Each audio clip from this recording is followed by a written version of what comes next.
In today's video, I'm going to show you how to enable or disable hardware acceleration in Google Chrome in just a few simple steps. This is a really useful setting if Chrome feels laggy, videos are glitching, web pages are behaving strangely, or if you simply want to test whether your GPU is helping performance or causing issues. By the end of this video, you'll know exactly where to find the setting, how to turn it on or off, and how to restart Chrome so the change actually takes effect. If this video helps you out, make sure to hit the like button and subscribe for more quick software tutorials just like this. Alright, let's jump right in. First, open Google Chrome on your computer. You can do this from your desktop, taskbar, or start menu, whichever is easiest for you. Once Chrome is open, look to the top right corner of the browser window. You'll see the three-dot menu, sometimes called the More menu. Click that menu to open Chrome's main options. From the list, click Settings. This will take you into the Chrome settings page where all the browser options are managed. On the left side of the settings screen, look for System and click it.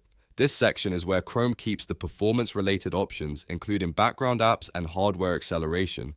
Now scroll through the system settings until you find the option that says Use graphics acceleration when available. That is Chrome's hardware acceleration setting. If you want Chrome to use your computer's graphics card to help with rendering and video playback, make sure this toggle is turned on.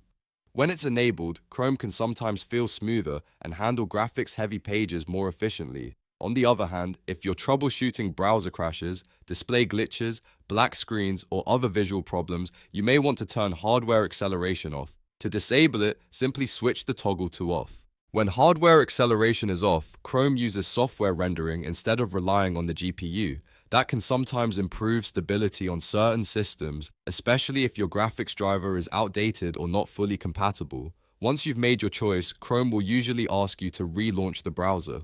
Click Relaunch so the new setting can take effect. This step is important because the change won't fully apply until Chrome restarts. After Chrome opens again, the setting will be active and you're all set. So to quickly recap, open Chrome, go into Settings, click System, find Use graphics acceleration when available, switch it on or off depending on what you need, and then relaunch Chrome. That's all there is to it. If this tutorial was helpful, please give it a like, subscribe to the channel, and turn on notifications so you don't miss the next easy tech guide. Thanks for watching, and I'll see you in the next video.